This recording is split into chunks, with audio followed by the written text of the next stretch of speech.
I am going to attempt to go through a kind of crash course in practical assertiveness skills within a Buddhist framework, to some extent, I hope. And then I want to talk kind of more deeply about equanimity and what that is from a real practical standpoint, and then get into the muck of some real difficult situations. And along the way, I'll slow it down for comments, questions, and so forth. Okay? So first off, it's a lot easier, I think, to come to peace with situations when we know that we've done what we could about them. Or minimally, we've told the truth to ourselves. Second level, we've told the truth to others. Third level, sometimes we've told the truth in various ways, certainly our truth, to people who we feel have mistreated us, who have harmed or wronged us, or harmed or wronged others that we care about.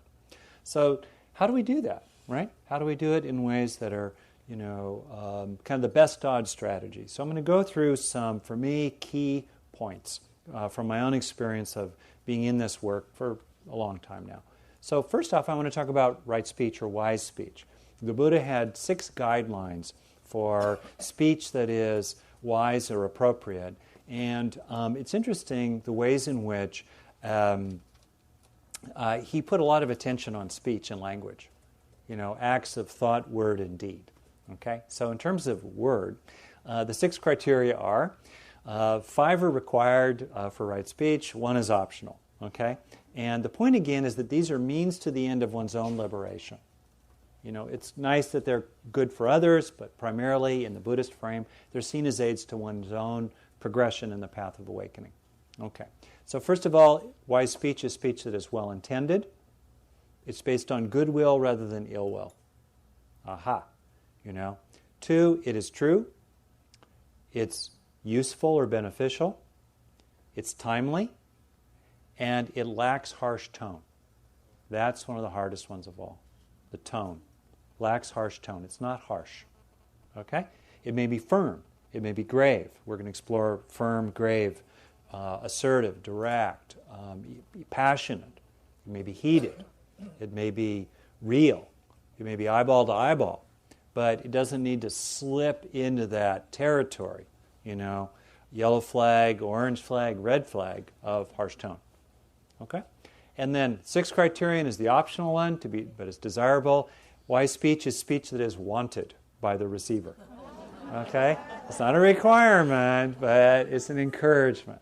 Okay? So that's wise speech. Any quick questions or comments about what those standards are? Okay, all the way in the back. What, repeat? Okay, here we go. Okay, 6. Well-intended, true, beneficial, timely. I think about the times we kind of ambush people, hit and run. We implicitly demand their attention by our intrusion in their world. If you think about it, attention's kind of a very fundamental property. We just take it. We don't ask. We don't knock before entering. Timely. And not harsh tone. Okay? Those are the 5 requirements. And then the 6th optional one, although desirable, is speech that is wanted by the receiver. Okay? Any other questions on the Buddha's view, at least? Where I find myself really watching it is on tone. For a lot of people, the issue is, that's the key issue, tone. And slipping in tone. Saying things that with inflammatory, you always, you never, revving up really fast, just slipping in that kind of snippy thing. Body language, do it ready. My wife called me on this one a while ago. I try not to do it anymore. I don't do it so grossly. I'm going to do it pretty grossly. Ready? Watch my face. 1, 2, 3. I think about teenagers. I see them for sometimes. Anyway. So that's tone. That's a tone problem. Okay. I've really found as a practical self-interest, we're actually in a much more powerful place if we don't slip into harsh tone. Because then if we slip into harsh tone, then suddenly they're going to, have a nice, easy way to avoid dealing with the essence of what we're saying, and they're going to slip into how we said it. Yep. And then we're into that argument, And it's not perfect, but the best odd strategy is to try not to have harsh tone. And I find it's really quite interesting to explore what it's like to communicate with gravity, dignity, authority, truth, conviction, self-respect, self-compassion, self-advocacy, without sliding into harsh tone. And I like people who, for me, are exemplars of that. I think for me, Nelson Mandela was that. Martin Luther King was that. I think of, I mispronounced her name, Aung San Suu Kyi, the Nobel Prize winner in Burma, peace advocate there. I go, all right, I can kind of feel into that. Okay. All right, so that's the wise speech part. Nonviolent, one more, and then I'll do nonviolent communication, which some of you may know. Yeah? Any suggestions on catching body language? Oh, yeah, great. Okay, well, a little bit later I'll talk about equanimity, but what slips us into harsh tone usually is we get revved up. That's where I think Fred's teachings about calm down, are really central. And in my book and other places, and the Buddhist teachings are very much about cooling, calming, centering. If we're triggered, the brain kind of has two modes. The basic responsive mode, which is the default setting of the brain, is calm, contented, and caring in terms of these three fundamental motivational systems of avoiding harm, approaching reward, and attaching to us. So calm in terms of avoiding harm, contented in terms of approaching reward, cared and caring in terms of attaching to us. So we're in a kind of responsive mode, but we're very easily triggered. One of the great teachings, I think, in evolutionary neuropsychology is an appreciation of, it's a jungle in here. We got the inner iguana, the inner rat. We got the little monkey, got the primate, my precious. They're all alive and well in there. If we let them loose, we got to really watch. So a lot of what life is about is when the zoo starts hijacking you, it's to keep your foot out of your mouth. Don't, slow it down. Come back to centers. My daughter's best friend said to her in middle school, Laurel, find your happy place. And then communicate from there. So it's like Baron von Clausewitz said, Prussian general, first rule of warfare, secure a base of operations. And I think very often we're not ready to go to really do the confrontation.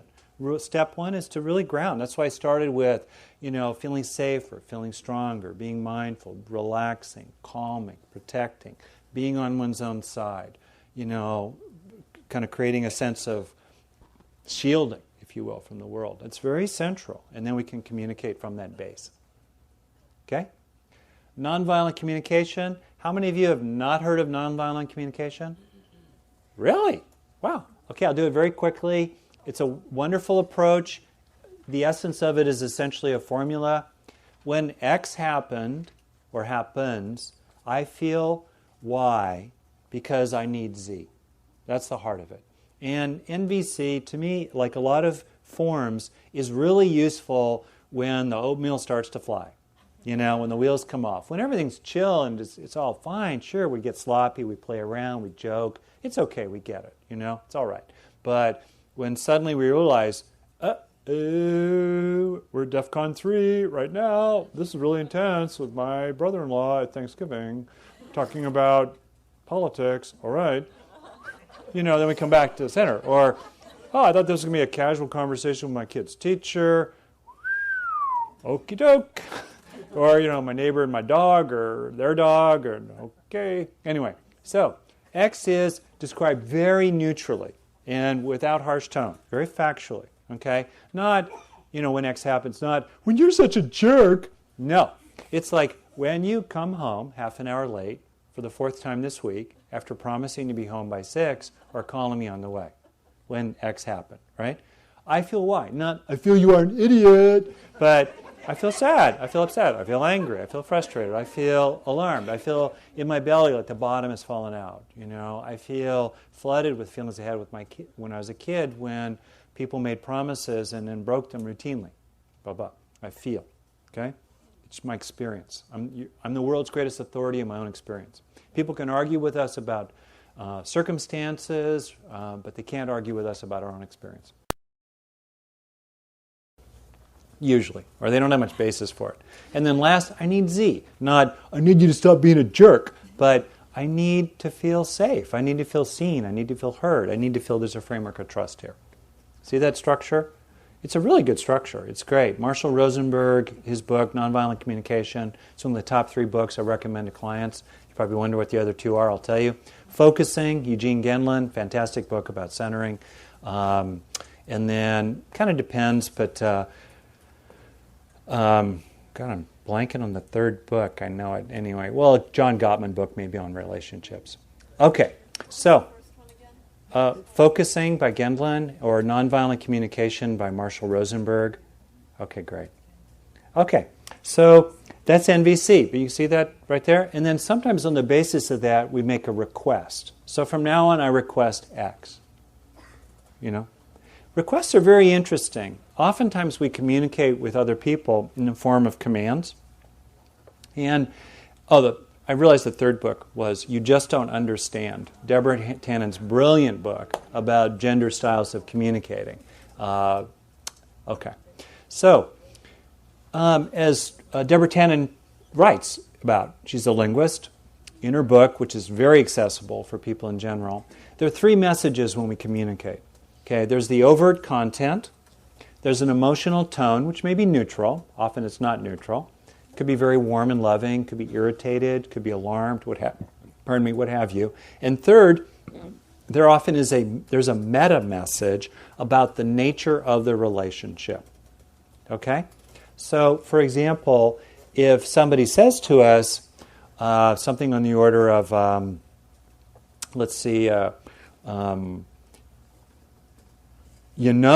the cup's going down. Talking about the dishwasher, right? Okay? The famous dishwasher thing. And so there you are. So now you've got content. Cups should be down. Okay? Tone, like, dummy. Okay? And then there's a meta message, which is basically, I know more than you about how to load a dishwasher. Maybe true, I don't know, but that's the meta message. And I'm the knower, you're the knowee, I'm right, you're wrong, and I'm going to tell you. And also I get to, in effect, give you a command about how to load the dishwasher right? 3 components. Of those 3, the one that has the most impact is the 3rd. And it's the one we often pay the least attention to. As we refine the explicit content, the tone and the frame message have the most impact. So they're often the ones to most pay attention to. So I've become, myself, a lot more attentive to tone, and to communication about frame. Because if there is in the population, if this is MIT, whatever, brilliant genius here, and over here is someone disabled, range of intelligence, the range of ability to read tone, and the range of ability to track frame communications, people really pick up on communications about tone and frame. So being alert and attentive to those 2 I find very, very helpful. So a request is different from a command. Now, if they don't meet the request, there may well be actions. I request you do your homework, Well, if you don't, no dessert, but I can't make you do your homework. But I definitely can make sure there's no dessert, and I will. Or whatnot. I'm not arguing for that necessarily as an exchange, but I'm giving that as an example. Okay? I request that you come to work on time. I can't make you, right? I'm not going to order you to. But at the end of the day, if you don't come to work on time after we put you on probation, we're going to give you a termination notice. See? Okay. So, NVC. A couple others I want to lay out sort of as practical things, okay? I've just seen focus on the future. I'm dealing with grievance situations. Particularly ones that are live. Most quarrels are about the past. Occasionally we have to process the past. I've seen that. Much of the time, though, honestly, I don't want to fight that battle. I just want to make sure they're never going to do it again. Right? Or at least from now on, they're going to do this other thing. That to me is very hopeful. From now on. 3 wonderfully hopeful words in the English language. Okay? In other words, what are we going to do from here? If you think of a typical fight, even a healthy fight, in the beginning, it has a kind of trajectory over time this way. In the beginning, there's kind of mutual spewing. Okay. But then fairly soon, hopefully, somebody, ideally both parties, sort of settle down and zero in on, okay, what do we need to do here? And then they focus on the future more and more. Okay, what do I want from you? What do you want from me? What needs to happen from now on? Okay, I'm not going to argue about what we agreed to about the past. I'm not going to get into the argument about whether I did or did not back you with the in-laws or whatever. Okay, but from now on, I hear you. This is what you want from now on. To me, that's really quite useful. Okay? Related to that is clarity of desired result. I see routinely that in current situations, which is really where assertiveness is relevant. We can't assert ourselves to people that have, injured us badly and are no longer alive. What's the desired result? What's our aim? Very often I see people in assertiveness situations are fuzzy about what their true aim is, or they don't want to say it because it's embarrassing to them. They feel it's embarrassing even though it's perfectly legitimate and valid. That's where legitimizing the grievance or the issue, I think, is very important. To be clear, what is the desired result? It's how the dishwasher is loaded. Or maybe the desired result is more that we, have a good relationship, and frankly, sometimes the dishwasher comes out and the cups are turned up and there's dirty water sitting in them. Okay. Whatever it is, but we're clear on the desired result. What would it look like if I got what I wanted here? Or flip it the other way, what would it look like if you got what you wanted here? Because very often we're on the receiving end of other people's assertiveness, which, as you've probably noticed, is not always perfectly skillful. Right? Okay, so clarity of the desired result. So any questions or comments so far? I'm just kind of zipping on. This is like a pre-flight checklist. Yeah? You use the word request. In business, I can see that working. When you have, could you do that with a spouse, a request that's already a command in many ways? Great question. So what do you do in a family situation or a friendship situation, say not a business situation, where you offer a request, but it's taken as a command? So sometimes you're right. The truth is, it's packaged as a request, but really it's an order, and that can sometimes be confusing for people. Other times, it truly is a request, but the other person takes it as a command. And then I think you're working with helping the other person themselves realize that, no, it really is just a request. It has force to it, maybe, or there's strength in it, there's wanting behind it. Maybe there's a moral argument behind it as, I request that you don't spank the kids. There's a moral view often embedded in that request. Or I request that, when we're out in public, you don't interrupt me when I'm trying to talk to somebody. Whatever. And yet it's fundamentally still a request. And I think helping people appreciate that, their respect for autonomy. I'll talk about autonomy momentarily, but to me assertiveness is founded on autonomy. My own autonomy, their autonomy, and a recognition that they don't have to give me the thing I want from them. I'll try to make them an offer they cannot refuse, the Godfather or whatever, but no, I mean request. Okay, I want to say a couple more things. There's so much here, but I want to move through this kind of like boom, boom, boom as skills to think about. And ask yourself, okay, I'm strong here, strong here, strong here. Oh, okay, Rick said one thing. I'm going to think more about that one. Okay? Next one is keep your eyes on the prize. I see so often in assertiveness situations, people get sucked into the vortex of side issues. And they lose sight of the main thing. I request that you come home on time from work. Don't you understand I have to make a lot of money for the family because you're raising the kids? Okay. Yeah. And I request that you come home on time from work. Well, there you are being bossy again. No. I'm just requesting that you come home on time from work. I'm not saying this is perfect, but I've just seen again, people very often, if you watch a dialogue, it goes back and forth by around the third or fourth cycle, whoosh, it's all over the place. One of the most powerful, and frankly, oftentimes we assert ourselves to people who love to distract us, right? Or twist us into some side issue where we start looking bad. Or they say, well, yeah, but you don't come on time. There's the classic one. Then for me, a move is, I'll happily talk about that in a second, but let's do one at a time, okay? Or tell you what, let's take turns. I'll do my issues with you for 5 minutes, then you do your issues with me. whatever. Or, sure, I'll agree to come on home on time too. And now let's talk about you. Whatever it is, they're just different ways. I'm not saying they're guaranteed, but the general idea is keeping your eyes on the prize. That really has served me a lot. Stuff comes at me, it's all over the place, people are reactive, I'm zeroed in on what can I most join with and what can I most cultivate and pull for my own best self-interest, my own enlightened self-interest. Keeping my eyes on the prize.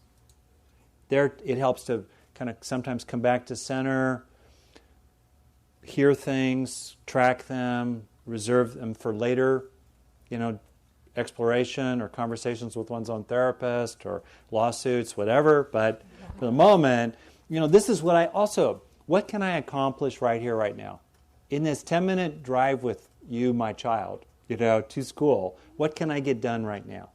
Or in the 15 minutes just before bed, when we're both tired and this is not the world's best time, what can we actually accomplish? Which may be just that we set up a time where we can truly talk with each other.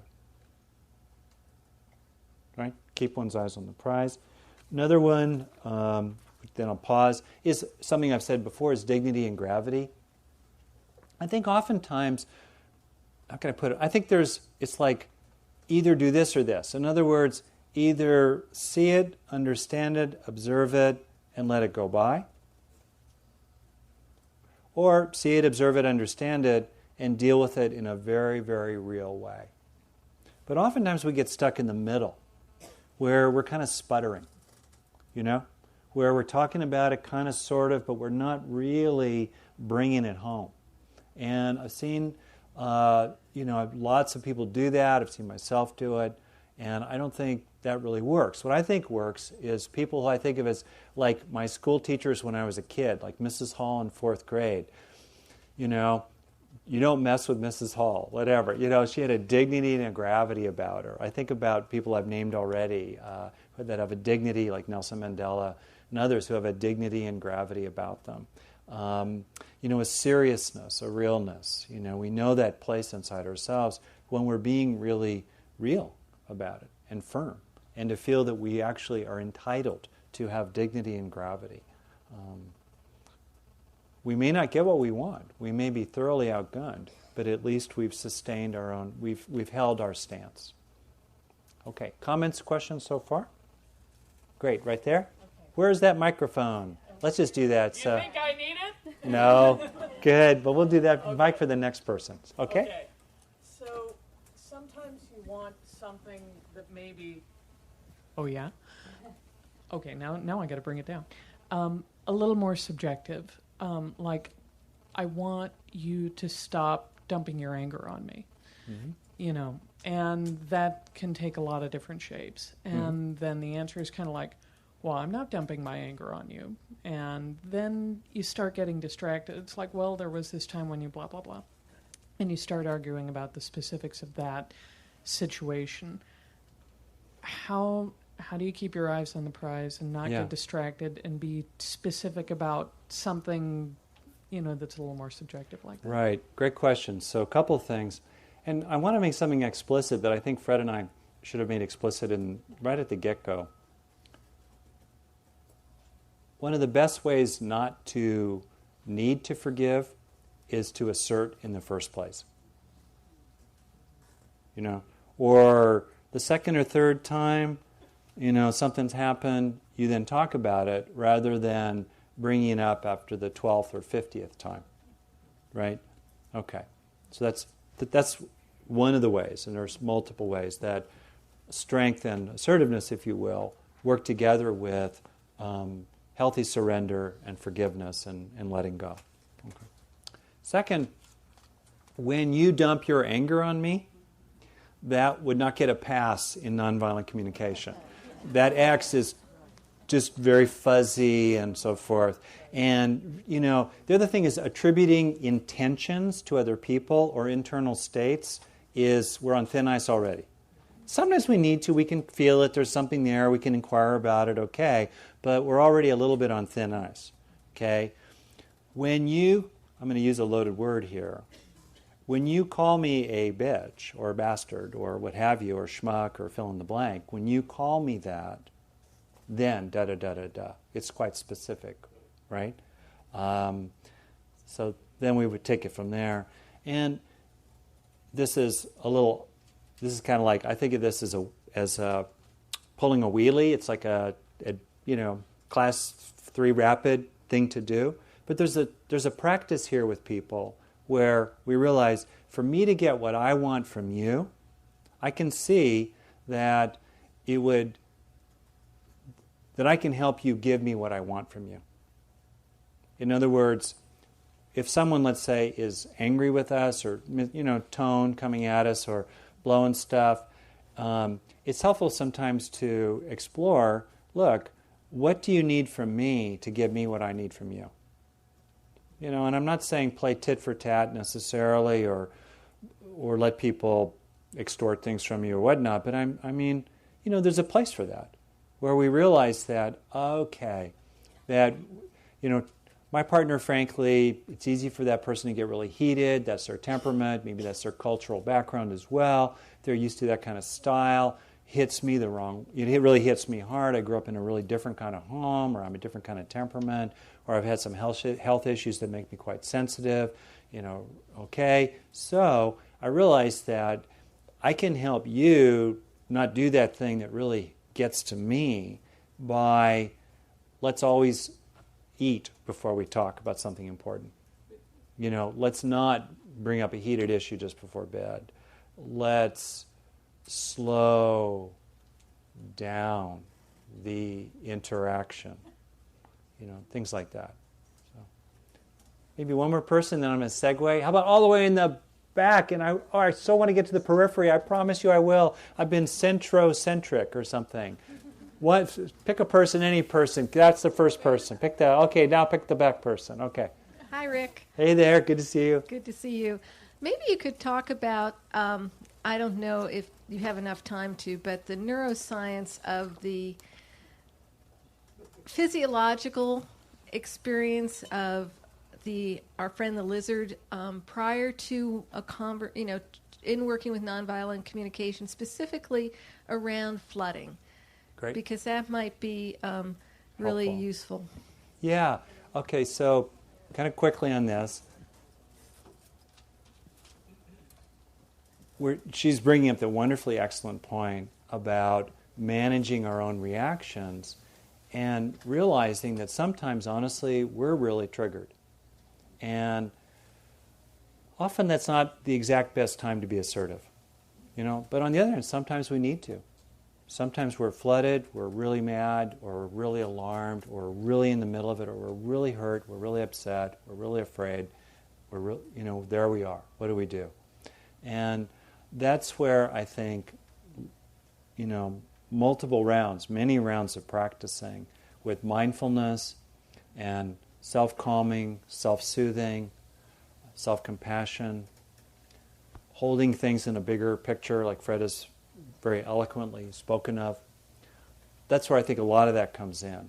And also some basic understanding that, frankly, the ancient circuits that evolved to get us away from charging lions in the savannah are locked and loaded and fully operational today when someone's snippy to us across the dinner table, right? And it's so easy to get triggered. So I think to me, my first rule when I'm upset is to try to recenter myself and get settled down. With practice, you will find, and I think I've found, and I'm sure we have found, that you can get better and better at retaining some mental clarity while you're still really upset. And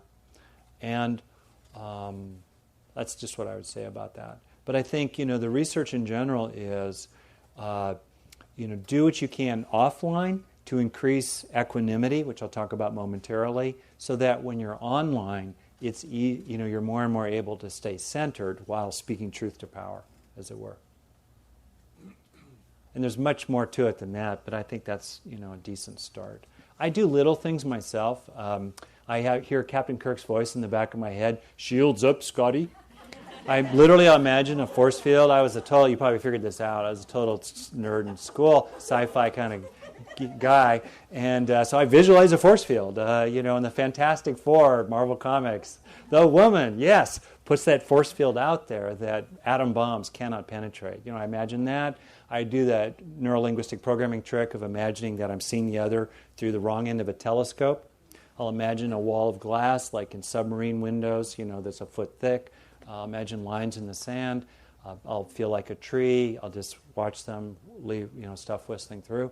One of the most powerful practices for me about not being so plugged in or triggered by other people is to look at them and to, without condescension, see the suffering in their face. To see it. To see it. Even if they're looking all slick, they got their $1,000 country club suit on, whatever. To look past that and to see, the stress, the strain. Not to let them off the hook, but to help me feel better. I better talk about equanimity because I want to preserve time. I learned from rock climbing that if you don't get a good momentum in the morning, you pay a price in the afternoon. So I want to keep us paced.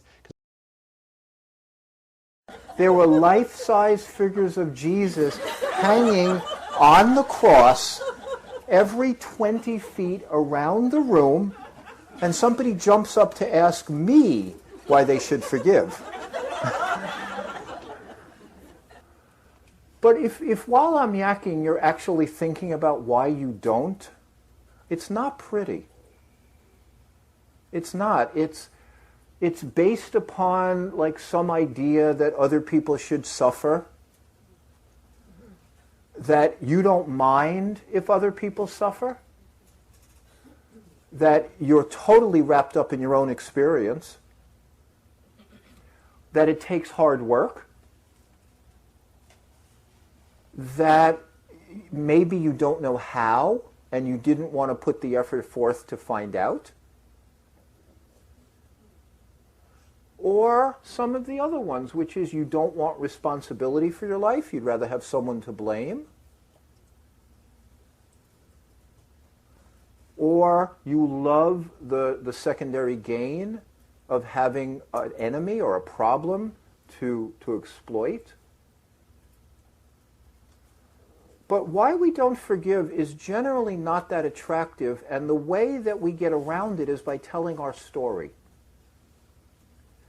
The way we get around looking at us is by having a story to tell about my mother or the ex-spouse or grandma or the United States Air Force or whatever it is. We have a story. And that story serves often as a shield to keep us from seeing ourselves. If I can only remind everybody, including myself, how bad it was, or how unfair it was, or how unkind it was, or how difficult it was, then I don't have to see me and own what it is that I'm doing. And it's interesting, I have never a concern. Like when people are in my classes and I ask them why they're not forgiving, and they say very simply, I think the bastard should rot in hell. Okay, what am I going to do? But it's when people are less honest and try to make it seem that it's in the offense, not in them. It's very interesting. They try very hard to make it seem that the problem lies in the offense, not in them. And one of the things that I have found, this is just me teaching on a little more theoretical level because it's right after lunch, is you have to be very careful to separate the process from the content. The content is what happened, the who, what, why, when, or where, and the process is how we hold it. And most of us use our content in a way to shield us from looking at our process. Like, I'm either somebody who likes to blame, or I'm somebody who doesn't like to take responsibility, or I'm somebody who really doesn't mind if other people suffer. As long as they did me harm, what do I care? They did it. I'm not even arguing with any of these as answers. I'm not trying to make them right or wrong. I'm just saying these are the deeper reasons why we don't do it. And yet when asked or probed, we bring up the content. Why didn't you forgive him? Because they lied. Why didn't you forgive him? Because he cheated on me. Why didn't you forgive him? Blah, blah, blah, blah. Now, one of the things that I have seen is the process is actually somewhat easier to work with than the content. Because how do I have no idea whether the content is true or not. Most of the time it's somewhat true. You know, it's not entirely true, but it's somewhat true. Usually people were badly treated. But the process of the way they hold it is an easier thing to get at. So it can be a question, you know, like, okay, I've heard you, as a psychotherapist, I have asked this question. I've heard you bring up that story now 4 times. Do you think I don't get it? Like, what is it that I'm not understanding, and why would you need to repeat it? Those are process kind of questions. Why would you want to tell me that story again? This is one of, to me, the failures of psychotherapy often, is it to some degree a little bit re-traumatizes people by not reminding them of the all sorts of variety of other ways to tell stories, many of which are centered in kindness or compassion or patience or understanding or tolerance or just life happens. But what I'm getting at is the story is our entree into our process. Like, what tale have we made up to explain this to us? And I don't use that word made up lightly. I believe that we make up our stories to serve an end. They're not necessarily truthful recitations of exactly what happened. Because if they're truthful recitations, you know, as the Buddhists know, there's a million different things that cause something. You know, there's codependent arising. We pick out a couple and make believe that we've explained it. You know, my father was terrible to me because he wasn't loved as a child. Okay, that's a convenient explanation, and it may have some of the variance, but it certainly doesn't have it all. So the thing that is most intriguing, not the thing that's most intriguing to me, but one of the things I really find interesting is, why don't we experiment with different stories? Like, what is it that has human beings lock themselves into one storyline and then just tell it over and over and over again? Even to the point of, I've had people, you know, remind me that they've told me the story before. Like, you remember, I told you this 2 weeks ago. I'm thinking it wasn't interesting then. You know what I'm saying?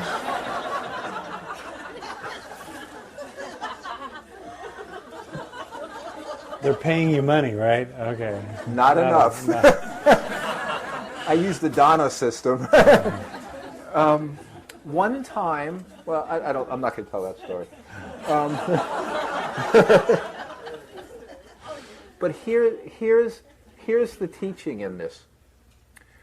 Your unforgiveness is locked into place by your story. Your forgiveness is facilitated by a change in story. Ask yourself why you don't practice different stories when you're stuck. I'm not asking for any answer. I'm just asking for an inner question. Why don't you practice different stories? It's the simplest intervention that human beings have created, is try something else. Try something else. And it's amazing. Once we ask people to tell a slightly different story, a lot of the edifice of what they've been holding crumbles. Because they have gotten so used to one idiosyncratic way of looking at a situation. My mother did this to me when I was blah, blah, blah. I did that. I remember I had this storyline about my mother from 7th grade. And I was 35 years old, so that was 20-something years later, before I ever checked out whether it was true. But I remember having this story to tell people of why I wasn't doing something well in my life. And the story that I came up with was my mother put too much pressure on me to succeed. when I was 12. Okay? And I'm 35.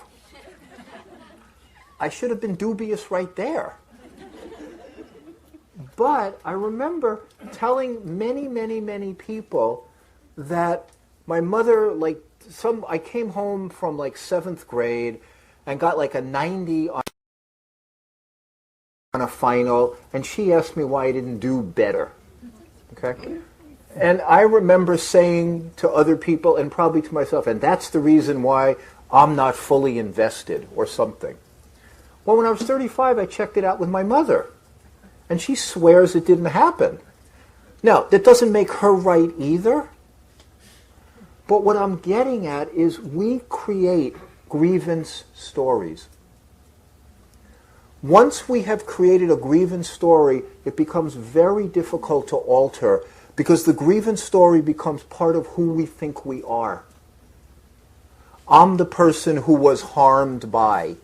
The effect was, because I've told it so many times, it seems true. It's a truth, not the truth. And one of the great ways to practice forgiveness is practicing alternative truths.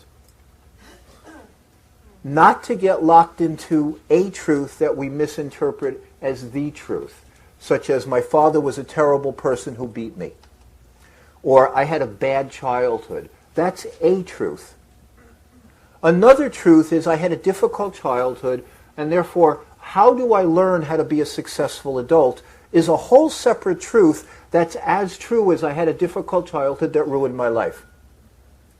They're alternate truths. If you tell the truth of I had a terrible childhood that ruined my life, then you literally lock yourself in. It's one truth. There are a million truths. There is the truth of my poor parents, unable to love. What a wasted life. How sad. That's true also. Or poor me, I didn't get a chance to experience many of the things that other children got to experience. How sad. Or, for whatever reason, I was given these experiences and I don't have a clue why. It may be karma. Maybe I deserved every single thing that happened to me. Maybe it's chance. Who knows? I don't know. But I could explore that as a story. What's this about? Is there reason for these? Are these wounds, are they going to come to us no matter what?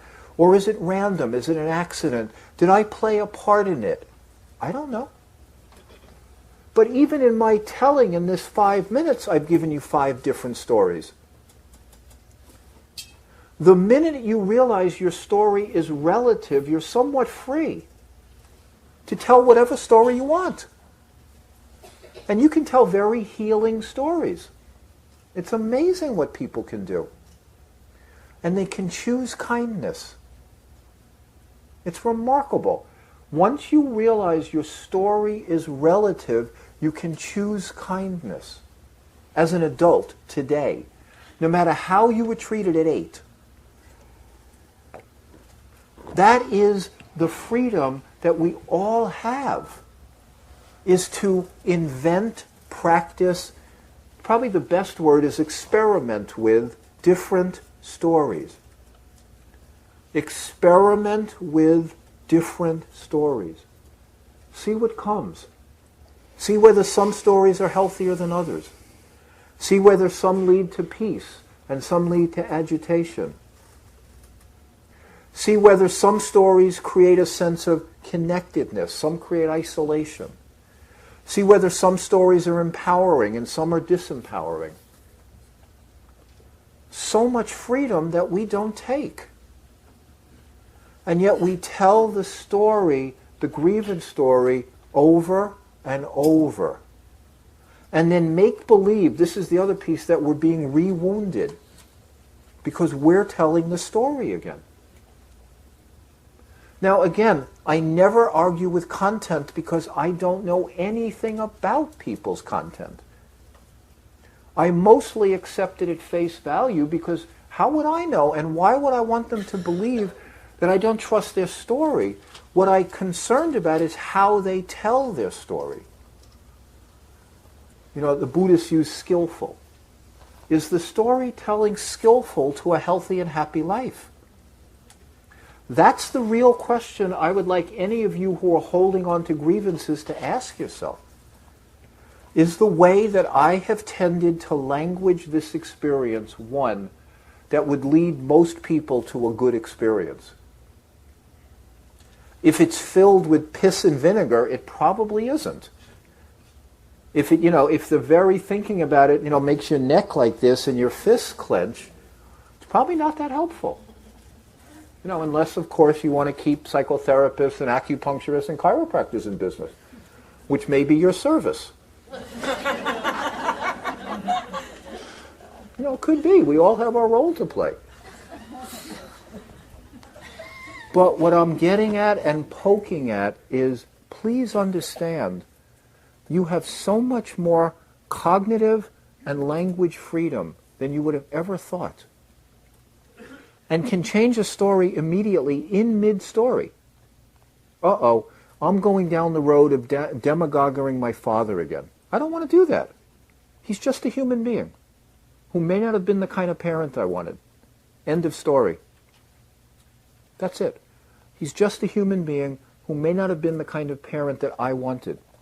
Done.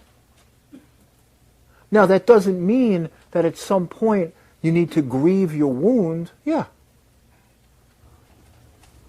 But grieving the wound and endlessly repeating it are entirely different. I remember once I was asked by Time magazine, this is on, let's say, October 11th of 2001, I was asked if America was ready to forgive Osama bin Laden. This was a month after the attacks on the World Trade Center. And I remember telling the woman that I wasn't sure that I was really ready to forgive her for such a silly question. But I could kid with her because she had no wounds. I said, you have to be kidding, right? We're still at the shock stage. Like, we were just attacked a month ago. So again, I'm repeating what I repeated this morning, is time is essential to this experience. And you're going to hurt when you're wounded. But had she called October 11th, 2006, I would have said, yeah, we're ready to forgive. And maybe had she called October 11th, 2004, I might have said that. I don't know, depending on how close people were to the horror. However, there comes a point where the story itself, our crafting of its particulars, actually becomes our problem, not what happened to us. That becomes our issue. Is I have created a story around this that imprisons me and limits my freedom and causes my blood pressure to rise every time I tell it, and causes my nervous system to become agitated every time I tell it, and causes me to feel helpless every time I tell it, and causes me to become disempowered every time I tell it. That becomes our problem. That's the central work of the Forgiveness Project, is reminding people that the problem was not the past, but the active construction of it in the present. What are you saying to yourself? How do you hold the wound? With gentleness, kindness, or harshness? What do you think should happen to people who create wounds? These are all the present-centered experiences that we are originating an experience, not just responding to it. Because at any moment it can shift. I remember when I was developing the Forgiveness Project, and it emerged because a very close friend of mine hurt me very deeply, that this work all emerged because one of my closest friends abandoned me with no notice or reason, and it was absolutely devastating to me. It was truly devastating. And I suffered very deeply for a number of years and had no skills for handling this. tried all the normal things like getting mad and feeling sorry for myself and telling everybody what a terrible person he was and trying to make myself feel better by cutting off his legs, all that stuff. And none of those helped. I tried them all. I did. That was, I tried them all, and I even, tried a therapist letter, using iMessages and all that stuff, which the research doesn't work, which is unfortunate but true, because the nonverbal communication is so much greater. But tried all the stuff that didn't work, and then was so frustrated with myself and the situation that I almost imploded until I came to the fact, well, just let it go. And just move on and decide not to go there again. Don't go back to there's something wrong with him. And so in the middle of telling people this well-rehearsed story of how there was something wrong with him, I'd catch myself. And I'd stop. It was a little awkward, but it was a little awkward, right?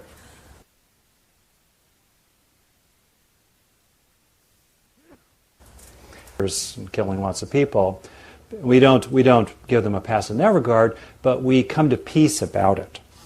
See the distinction? That distinction really helped me.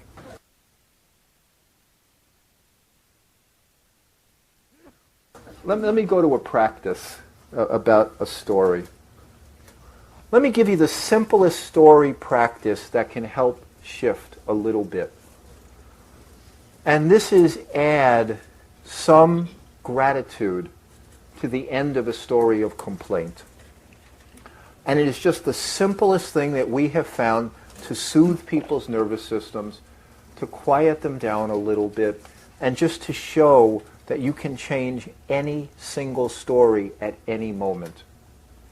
So what I'd like you to do is find a partner and tell a minute, 2 minutes at the most, of some pain that you've experienced. And then before you're done, add some and I'm aware of, or I still see, this beauty or goodness in my life. That even though I had a bad childhood, I have a partner who tries to love me. Even though I had a bad childhood, I have material abundance that allows me to come and do something like this. Or even though I had a bad childhood, I have a mind that's capable of working through some of this. It doesn't matter what the content is. But if we can teach people reasonably early on to quiet down the arousal of the grievance story and stay a little more stable by never arguing with the grievance story, which is, yeah, I had a terrible childhood where I was very badly treated, and right now I have people who try to love me. They're both true. But when you act as if only the grievance is true, then the blood pressure rises and all sorts of changes occur, and the memory stores access that, and that's not necessary. And I will never say anything to talk anybody out of the content of their story. But there's all sorts of stuff we can do around it so it doesn't imprison us. So I'd like you to find a partner, and I'd like you to tell 2 minutes max of some pain, but add a legitimate gratitude, beauty, positiveness to it that softens the whole thing. Okay? Thank you.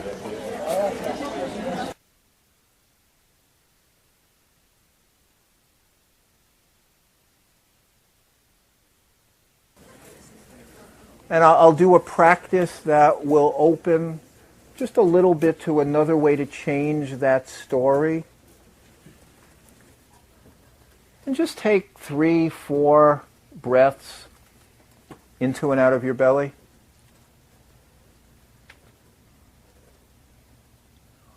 And then just open again your heart to love or goodness. Just open an image of love or goodness or positiveness or care. Just open. And bring that image front and center and make it warm and see if you can feel it in your heart. And just see if that can quiet just quiet you just a little?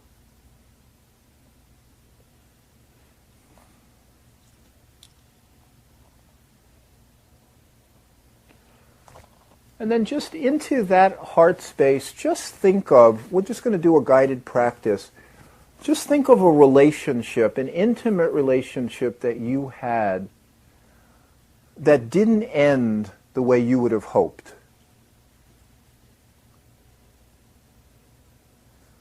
And just sit with it for a moment and notice, the experience of ending. And then I want you to ask, just inside of you, whatever your heart can offer, why were you in that relationship? What was your goal?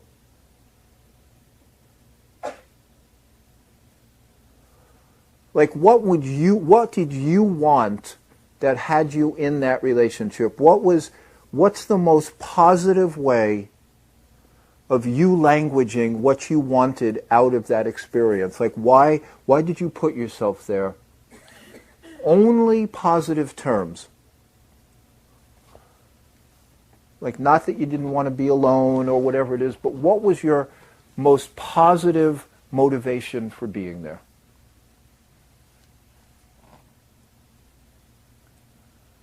And then just sit with that again for another few seconds of, I was in this because I wanted love or connection or care or create a family or share experiences or whatever. Just sit with the positiveness of your own desire.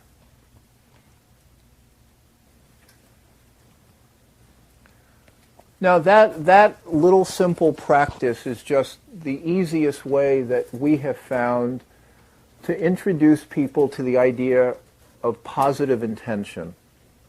Like, what did you want? And one of the things that we have found for shifting grievance stories is often to ask people, like, what were you there for? And do you still want what you were there for? So one of the experiments that we do is we have people talk about their long-term desire for love. And then the lover that lied becomes a small piece in their story instead of the central character.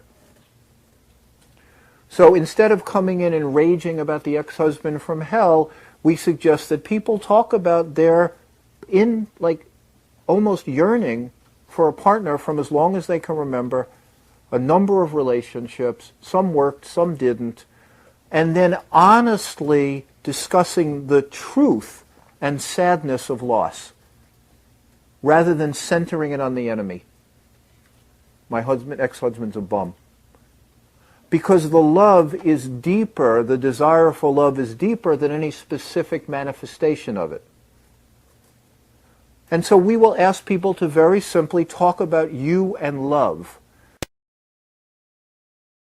rather than just what's wrong with your ex or how they misled you or any of that stuff, and then fit this in where it belongs, which is it's a piece. And then, do you still want love? Is there a future beyond this? We'll talk about that too. That transforms the story from a grievance story to something much more truthful about them and who they are and what they want.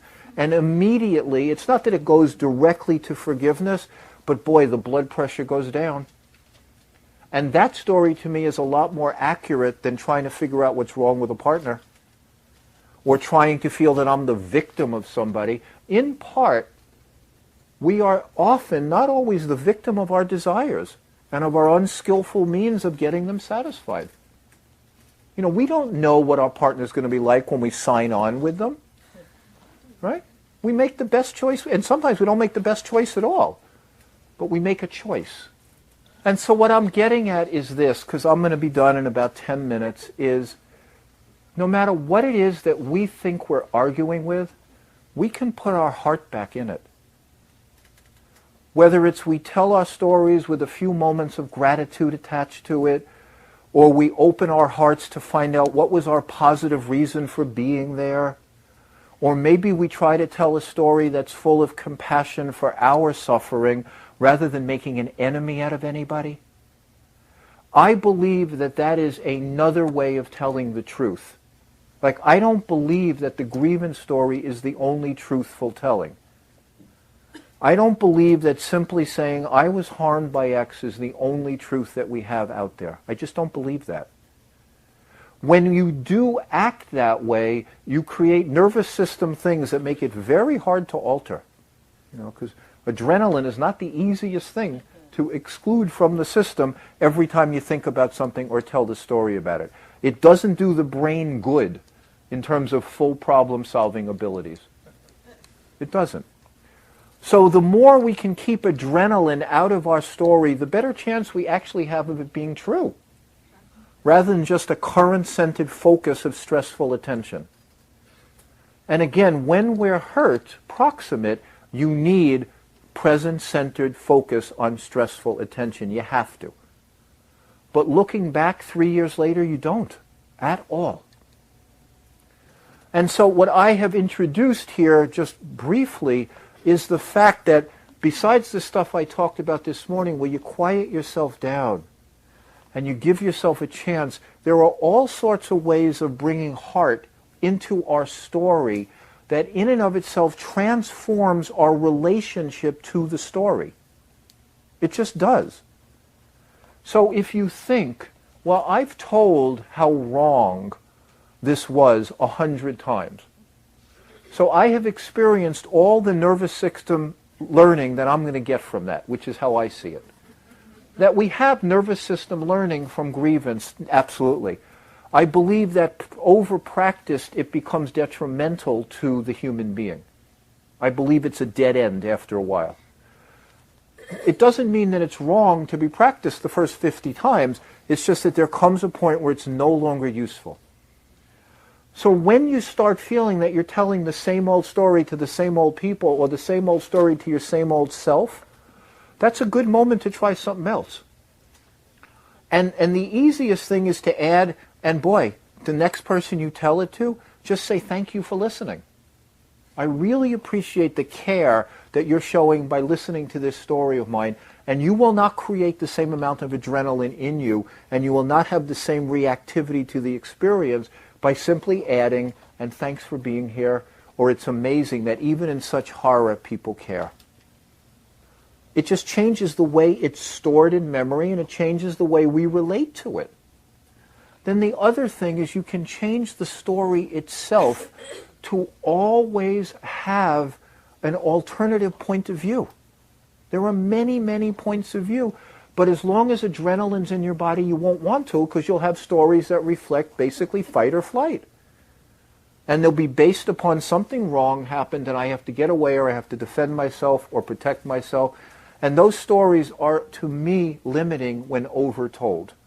There's nothing wrong with them. They're just limiting when overtold. So again, think to yourself, if I was the most compassionate person in the world, what would I sound like talking about this? That's a great practice.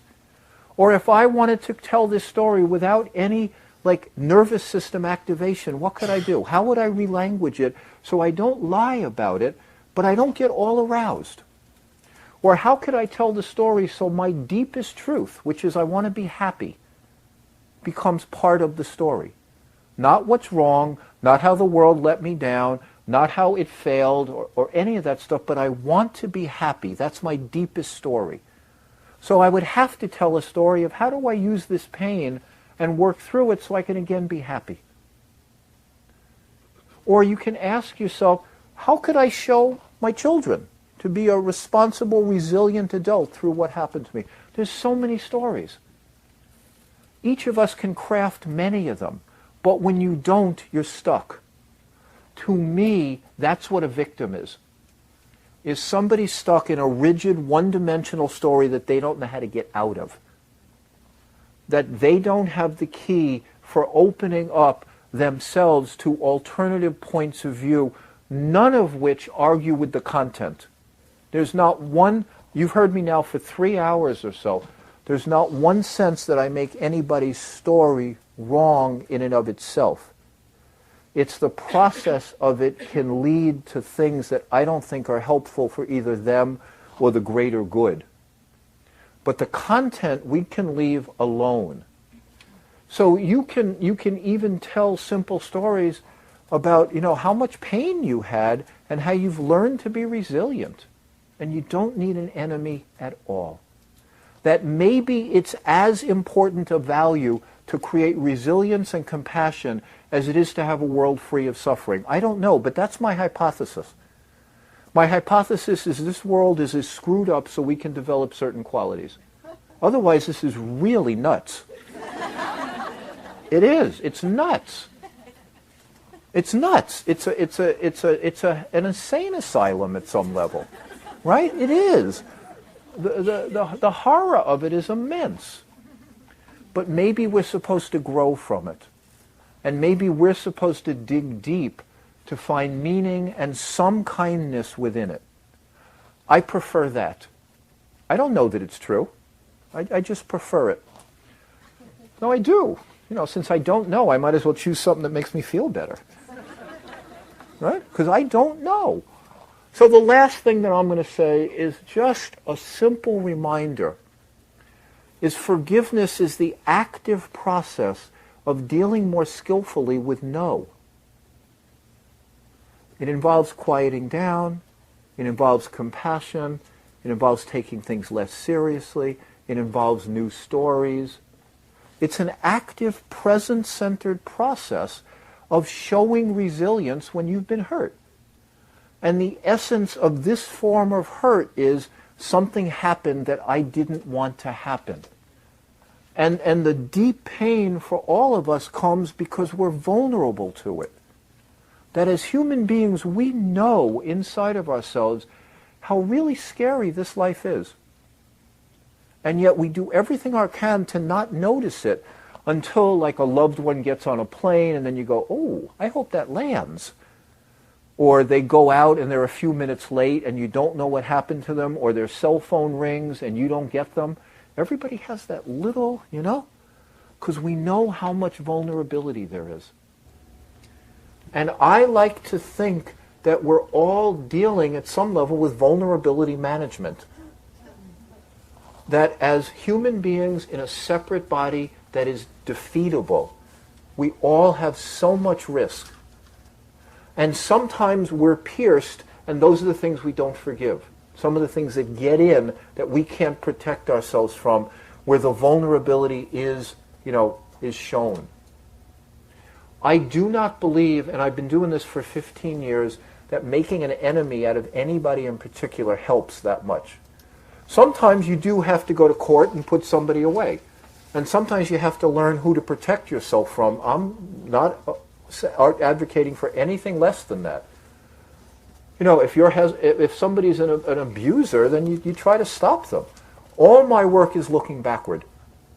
It's looking backward from a point of view, this happened, now how do I hold it so that I move forward without bitterness and without a story that's going to cripple me? That's the forgiveness work. During the midst of it, you don't want to call me. I could give you a little bit of help, but I'm more, 6 months or a year down the road. Well, how do you want to turn around and look at it so you can have a life? That's what forgiveness is for. Great.